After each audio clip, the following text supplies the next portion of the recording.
Okay, joining me this week for the interview is Tom Guskey. This is a man who needs no introduction, but I'm going to give him one anyway. Tom is a senior research scholar at the College of Education and Human Development at the University of Louisville and professor emeritus in the College of Education at the University of Kentucky. Tom is the author and editor of 25 books and, believe it or not, 250 book chapters, articles, professional papers on educational measurement, on evaluation, assessment, grading, and professional learning. And if that wasn't enough, he served on the policy research team of the National Commission on Teaching and America's Future and on the task force to develop national standards for professional development. This man has had a ridiculously influential career. On a personal note, I'm just very grateful to call Tom Guskey a friend.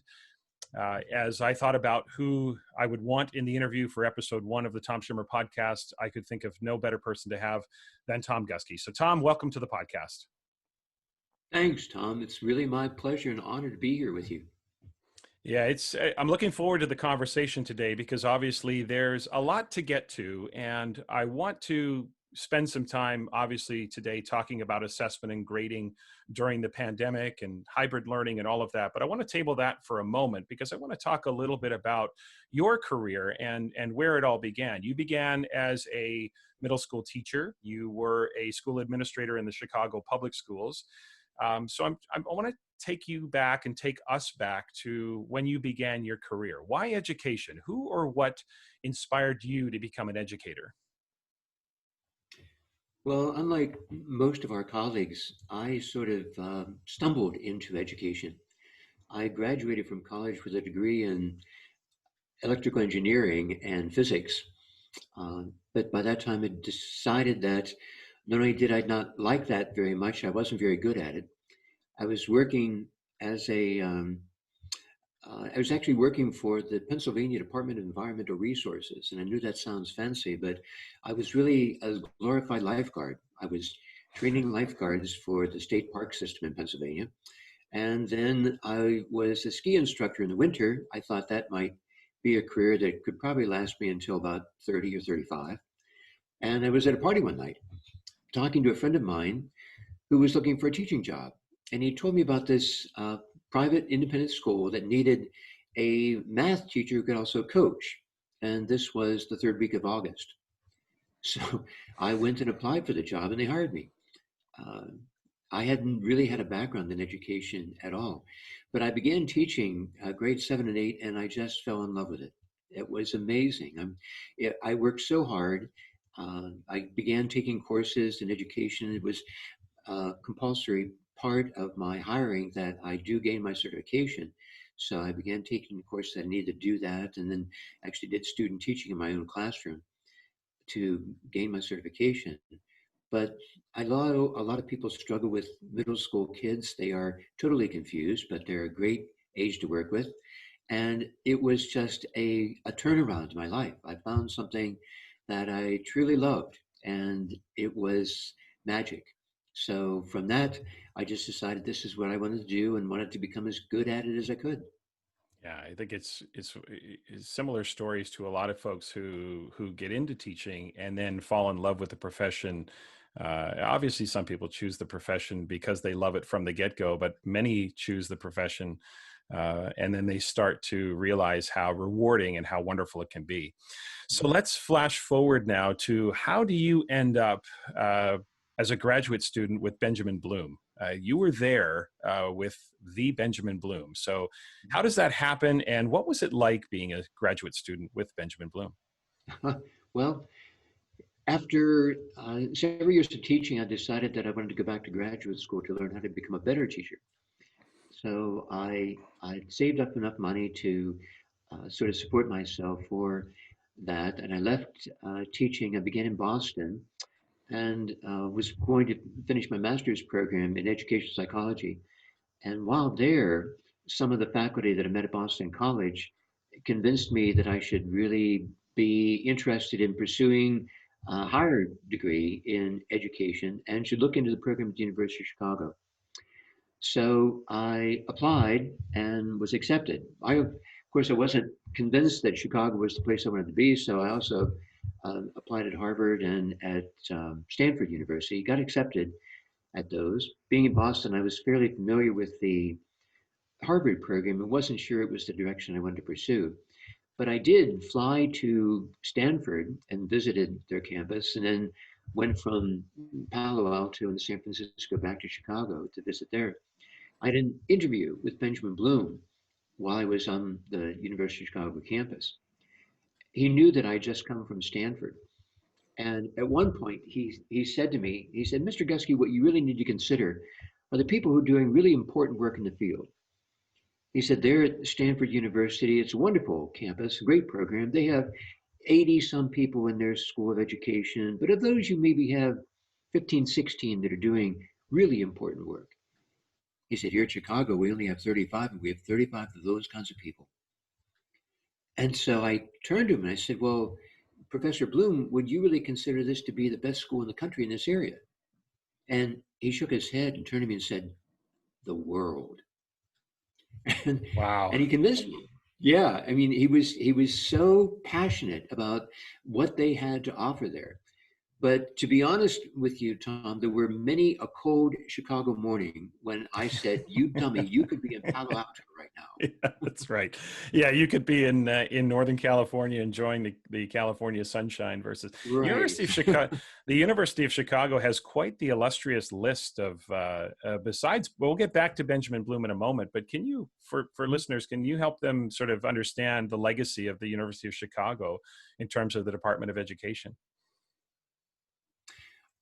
Sure. The University of Chicago is primarily a graduate school. Yeah. There are about 10,000 students, but only about 2,000 in the college, about 8,000 graduate students. They're Yeah. known for many of their colleges. They have the reputation of having the largest number of Nobel laureates on their faculty of any school. Hmm. And when I was there in education, there were the three top schools that always varied back and forth as to how the rating was going to be held. And that was the University of Chicago, the Harvard Graduate School of Education, and Stanford University. Hmm. The comparison was always made was that the question about the glass being half full or half empty, that the Harvard people always thought the glass was half empty because they were kind of pessimistic about it. And Hmm. the Stanford people always thought the glass was half full because it was California and they were always optimistic. Yeah. University of Chicago people said, have you ever thought about the size of the glass? So it was That's a just a great event. whole different kind of orientation.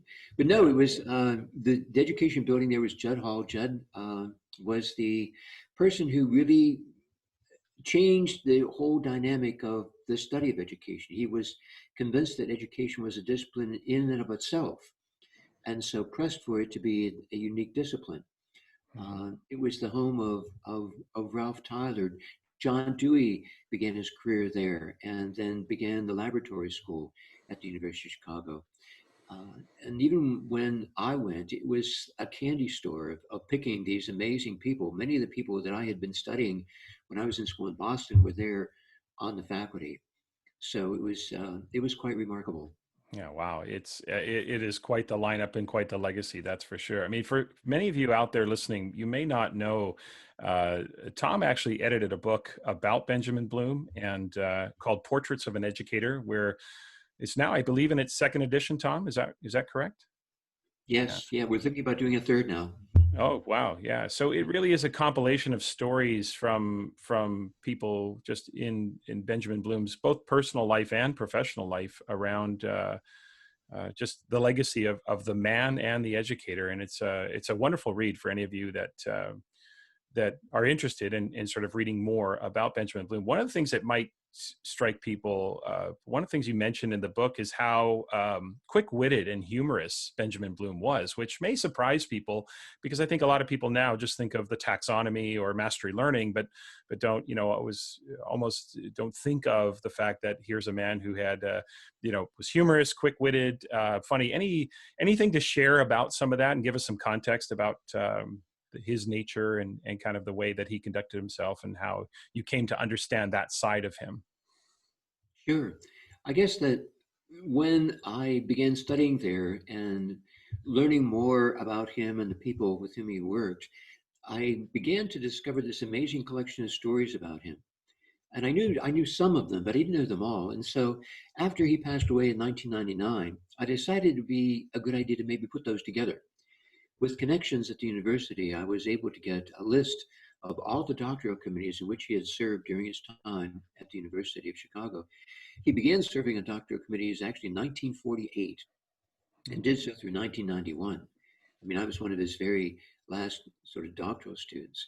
He served as the director of 66 doctoral dissertations and served in the committees of 69 other doctoral students there, Wow. which as a scholar is an amazing sort of collection of students to have worked with. But I was able to get all their names and I wrote to them and I said, if you have an interesting story about him that you'd like to share, I'd like you to send it to me. And within just days, I was getting letters from all around the world. Mhm. And I also wrote to all his former faculty colleagues and asked them the same. And they revealed a very different side of this brilliant scholar that everybody knows through the work. Mhm. Someone who was quick-witted, someone who had his own sort of idiosyncrasies, um, and it was just tremendous. And to see the powerful impact he had on the life of some of these quite remarkable people, how he stood up for those who were innocent and not able to protect themselves, how he was a champion of the underprivileged, and his the way he was able to turn problems around in his mind and see them in ways that other people before him had never seen, and just his total optimistic perspective. One of the stories that I contributed shortly after graduating, I took a position with the University of Kentucky as both a professor of education psychology and then as director of an educational research center at the university. But after being there just 2 years, the Chicago had a sort of an alliance of people from the University of Chicago, Chicago Public Schools, and Northwestern University. They established this, what they call the Center for the Improvement of Teaching and Learning. They were able to get a lot of grant money to fund it. And because I had been at the university, worked with Chicago Public Schools, they thought I would be a perfect person to head it. And of course, I was very new in my academic career and thought that that would not be a good thing to do. So I posed these outrageous conditions, which they met. So I, uh, I left and moved back to Chicago and to begin this heading this research center. I had asked Benjamin Bloom to serve as a member of our board of directors, and he graciously agreed. We outlined this series of studies that were tremendously ambitious of what we were going to do. We were going to focus uh, on post-secondary education first, but we wanted to find ways to improve student learning that could be very cost effective. And we focused on the community college environment because they had open enrollment. There were no restrictions on enrollment, so they had to take anybody who walked through the door. Uh, so we did this, and it was a terribly difficult year. The studies became much more complicated than we thought. We ran in political issues. Uh, I was working 6, 7 days every week and 10, 12, 14 hours every day. But at the end, we had a conference where we invited all the major community college systems from around the country to come and share in this research and then take studies that they could do at their own campuses. We were going to coordinate a national effort in this. And they all agreed. It was really amazing. Wow. So on the opening morning of the conference, um, Benjamin Bloom came downtown, met me in my office, and we walked together from the office over to the hotel where the conference was being sponsored. We were talking about the work and what we had accomplished over the year. And at one point, he said to me, "You know, Tom, I never thought this would be possible." I was stunned. I was absolutely stunned. And I stopped in the middle of the sidewalk and I turned to him and I said, "What do you mean you don't think this was possible? You told me from the start, this is what you expected. This is what we were going to set out to do. Do you know how hard I worked? Do you know what this meant to be going through this entire year?" And he could see my anger. And he just reached over and he put his arm on my shoulder. He said, "Tom, I've never let my expectations be limited to that which I thought was possible. Mm. And you need to do the same. Wow. I know. Right there, I just thought in that sentence, he captured the entire essence of what guided him throughout his career. That our expectations shouldn't be limited to what we think is possible, that we only make Hmm. dramatic improvements when we see beyond our expectations and view what others might see as impossible, but we see a pathway to get there. Yeah. And That it was just remarkable. That is incredible advice, regardless of the field you're working in. I mean, just in terms of how we live every day. Okay, one more question with regards to Bloom, but I want to talk a little bit about the taxonomy, and I want to take a bit of an angle because, Bloom's taxonomy is fairly ubiquitous. Whether we're talking about the original taxonomy or even the revised version, most people are familiar with it. But I'm wondering if there are still to this day aspects of the taxonomy that teachers and principals and district leaders are there aspects of the taxonomy that people still misunderstand or still misapply or anything like that? Yes, I think there are actually many. Benjamin Bloom always referred to the taxonomy as the most widely cited, least read book in all of education. And by that, he meant that people sort of knew a bit about what it was about, but nobody ever read it. And even if you look at many of the criticisms that have been sort of posed against the taxonomy, if you go back and read the introduction, these were some really brilliant people who were brought together to develop this. And as part of their brilliance, they anticipated the criticisms and they addressed those right from the start.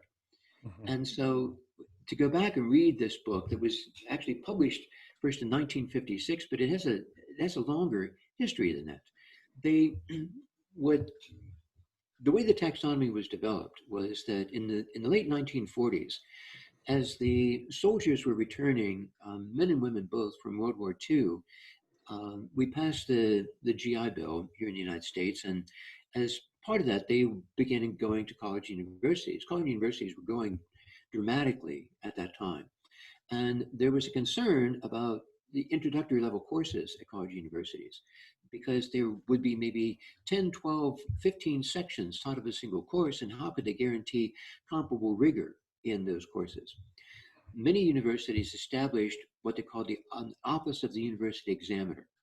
And this university examiner would be in charge of directing the faculty to develop one course exam. So if you went to a place like Ohio State or Wisconsin, they might have 20 different sections of English 101. But these university examiners would pull together the faculty and say, let's develop one exam that we will give to all students in all sections. So there would be some common metric by which we can see or determine student achievement in these classes. Bloom was the university examiner at the University of Chicago.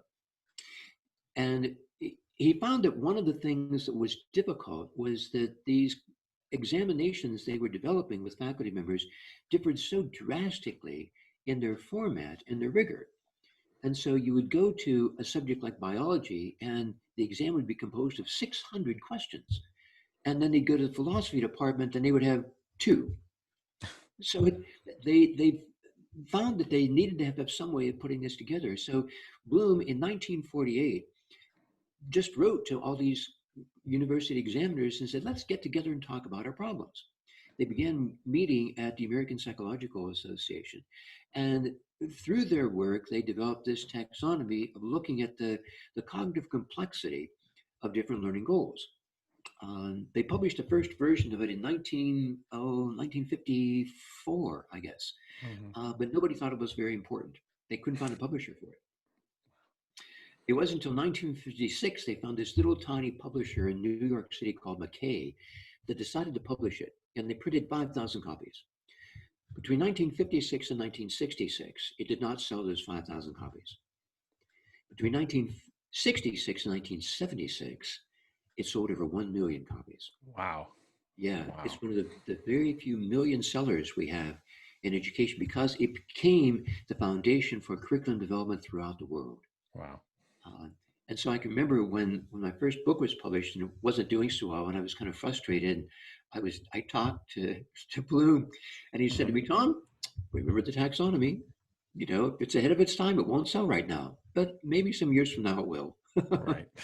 That's good. Yeah. So if we were to pinpoint the biggest misunderstanding people today have about the taxonomy, what would you say that would be? Well, I think that there are two. The first is Okay. this pyramid structure where people want to look at the levels of taxonomy as a pyramid, with knowledge at the bottom going up, comprehension, application, analysis, synthesis, evaluation.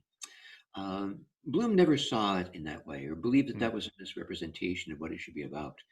And he stressed, and they wrote about this in the introduction to the original version, that this is looking at differences in cognitive complexity. It was not the same as difficulty, Mhm. that you can ask some very low questions that are extremely difficult for students. And they also stressed that it was related to instruction. And so if the teacher teaches a particular application really well, and then asks the students about it on an assessment, it might look like that's an application question, but to those students, it's just recall. They have to remember what Right. the teacher said in class. So this complexity and difficulty mixing, they thought was major dilemma for it. That just Mhm. because it's higher level doesn't mean it's more difficult. That Right. depends on the instruction and that. Um, and the second was that the necessity of one being a necessary prerequisite for the other. So that he realized that in order to deal with higher level skills, you had to have a content base. Howard Gardner made this same point too, and he's been um, very passionate too about making sure that people understand how reasonable the taxonomy was. But he said, in order to think outside the box, you must first have a box. And that means that you can't teach thinking skills without content. You have to think about something. And so you have to have this content base in order to extend it to these higher levels. But that content base doesn't always have to be complete. So, for example, if I pose to people a really complex problem dealing with subtraction, I think that a lot of people today could probably get it right. But if I ask you in a subtraction problem, can you tell me which term is the subtrahend and which is the minuend? That might be a little bit more difficult. Mhm. It might be more difficult than the problem solving task. But it's just that knowing the definitions of those terms was not a necessary prerequisite for being able to solve a complex problem in Right. subtraction. So Right. I would say those two things. Almost making it too much of a hierarchy and prerequisite focus, right? So, Yes. You realize that it's okay. differences in complexity, but complexity is also altered depending upon instruction. Right. Right. Okay, let's shift gears now and let's talk a little bit about our current situation. Obviously, first I want to take a look back. You and I were talking earlier about uh, before we started the interview. We were talking a little bit about how things just dramatically shifted in March, obviously with the pandemic, and so schools had to pivot to remote learning. So when you look back to, say, March up until the end of last school year, what lessons do you think we learned through the acute situation of having to almost reimagine what education was going to look like on the fly? It was almost at a moment's notice. What sorts of lessons do you think we learned from March until the end of the school year? Well, I think that in this way, we really compelled teachers to make drastic changes overnight. Even here in Kentucky, there was a major effort to have teachers be prepared for sort of a remote learning environment. It was done because of problems in winter and snow days. That we had school districts, many of our rural school districts, the school buses were unable to run, and so they would lose significant numbers of days due to bad weather. And in order to accommodate that, there was a major effort by the State Department of Education to have teachers be prepared for at least 2 weeks of remote instruction. So that if we had to call off school because of transportation difficulties and dangers to students in getting to school, that we would still be able to have remote learning taking place. But there was not the the vision of having to extend that to 3 or 4 months, which we ended up doing. Yeah. And when we did this, I think the major changes that it compelled teachers to make were in our areas, the area of assessment and the area of grading. Um, and in particular, it caused teachers to think about this whole purpose of assessment and to find a way of dealing with these sort of different constraints and different pulls that were placed upon them. The first is the need for having assessments that deal with the issues of accountability and grading. And the second is the area of feedback and learning. And we found that those didn't always coincide and they pulled teachers in different directions. And as we came into the pandemic, we moved to remote learning, we saw the restrictions that teachers were placed upon. It really compelled teachers to choose between those. And I think fortunately for us, the vast majority of teachers chose the feedback learning direction and said, we're most concerned about helping our kids learn really well. And we're going to make some sacrifices and and and put aside issues of accountability and put aside issues of grading for the sake of the learning of kids. And so assessments took us in that direction. Then when we looked at the grading issues, we realized that teachers were going to be limited in the kind of information they were going to get from kids. And not only because of inequities in access, but restrictions of format.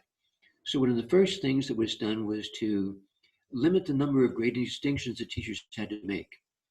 So college universities, for example, abandoned the letter grade system and went to a complete or incomplete or a success and or incomplete status. Schools, many schools went for the same, or at least they got rid of percentages and moved to sort of a letter grade system or a three-level system. And that was a really good thing to do because it compelled teachers to really be clear about the criteria for success and then to set those and make sure those were communicated clearly to everyone and then adhere to those to in their planning and their instruction later on. So I think the silver lining was that it pushed us in a direction that teachers really wanted to move and were then compelled to move because the constraints of the situation in which we were working. So we had to make, obviously, in the school systems, we had to make some very acute decisions. It was almost like triage. What do we prioritize? How do we make this work? As you look forward now, when you see the myriad of reopening plans in North America, when you think about the potential for, the different iterations that could unfold during this school year, we could be in a face-to-face on-site learning and then have to go hybrid and then maybe in full lockdown. No one really knows what this school year is going to bring. What are, looking forward now, what are, in your mind, some of the assessment and grading fundamentals that teachers need to either continue to keep in mind or develop in terms of their priorities going forward? Okay. Well, I think it gets back to those two major issues having to do with assessments and grading. With assessments, the focus on feedback and learning.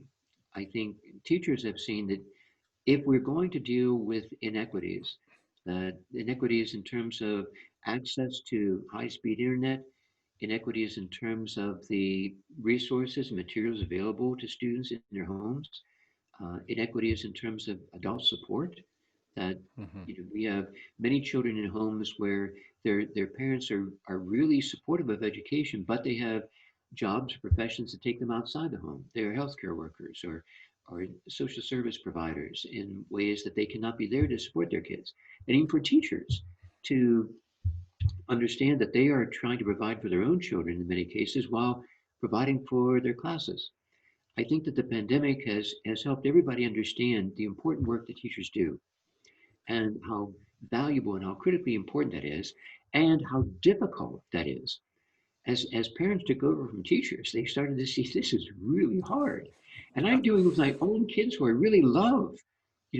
When I have to deal with 20, 25, 30 kids that I just can't imagine how a teacher could do that. So it's added, I think, additional respect and consideration for the fantastic job that teachers do.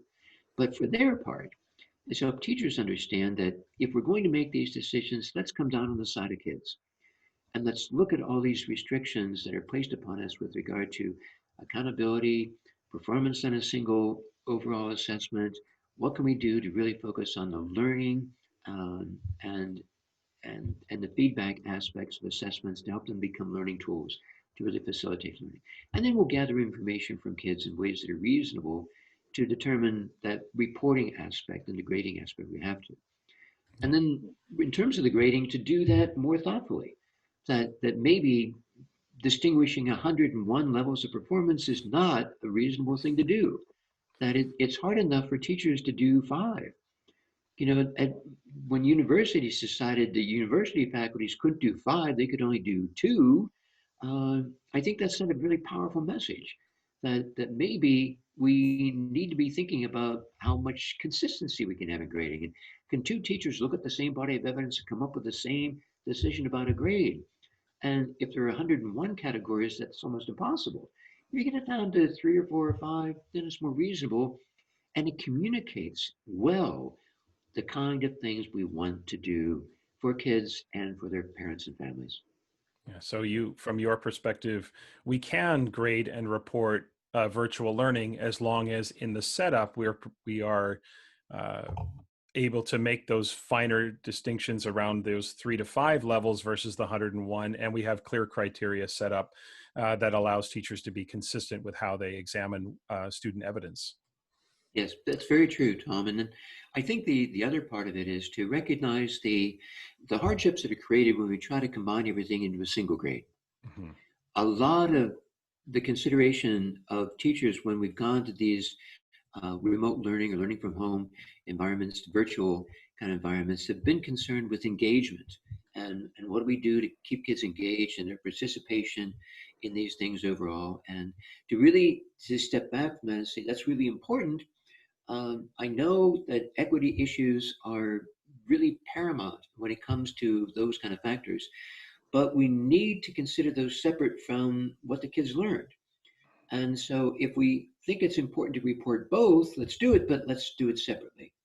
So this notion of getting away from a single grade for everything, where all these diverse sources of information are combined, to provide a more profile of performance with multiple grades on different aspects of learning related to these different types of learning criteria. Right. You almost get a more complete picture of the learner, given all those separate reporting categories versus having it all amalgamated into one singular level, grade, or score. I want to finish today with one more question, and then we're going to finish with a bit of a fun activity. What's the one thing in your career, what's the one thing you now know that you wish you would have known at the start of your career?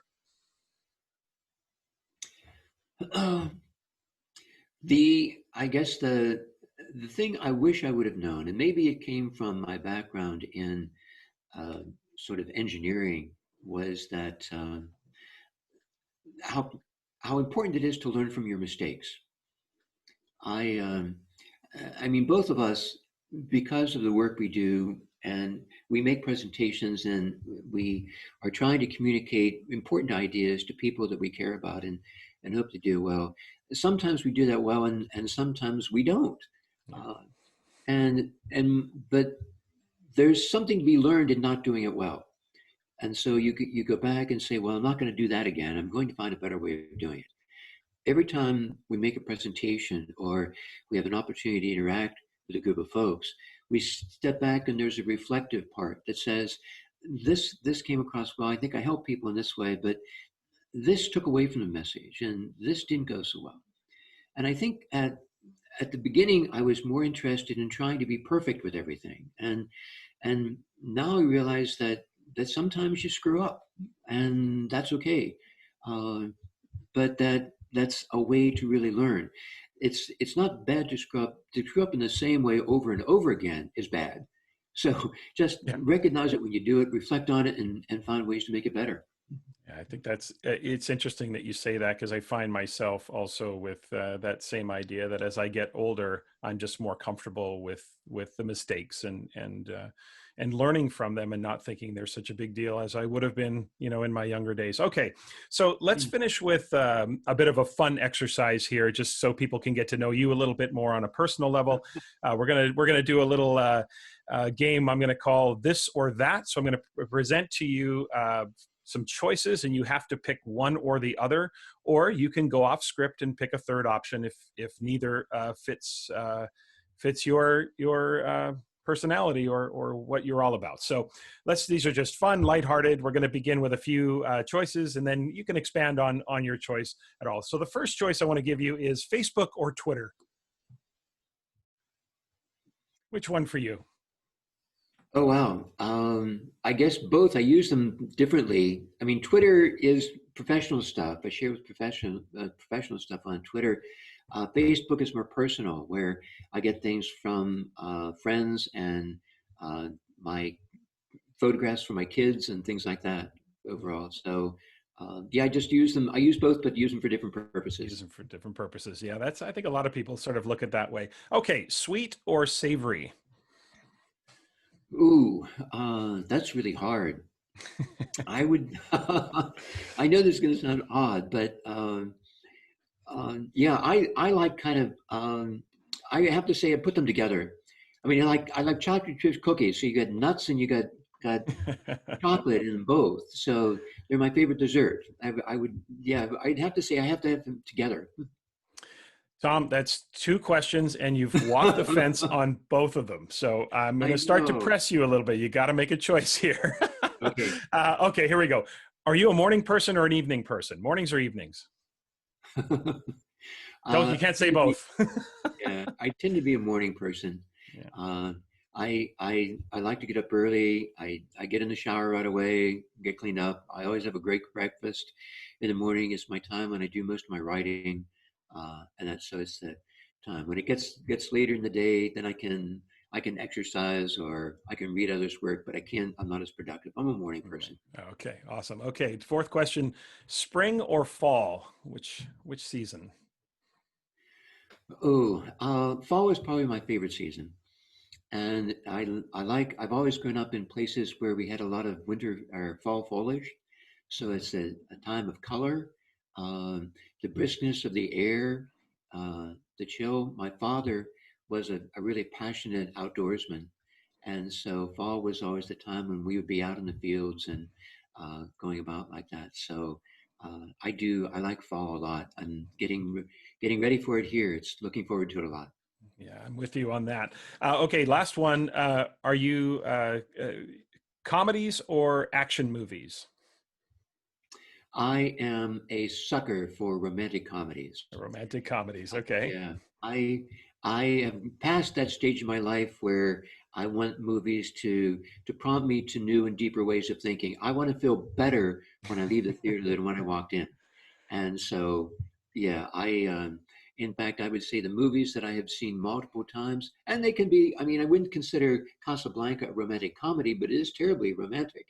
Uh, so yeah, I tend to be a romantic at heart, and so romantic movies and romantic comedies would definitely be my favorite.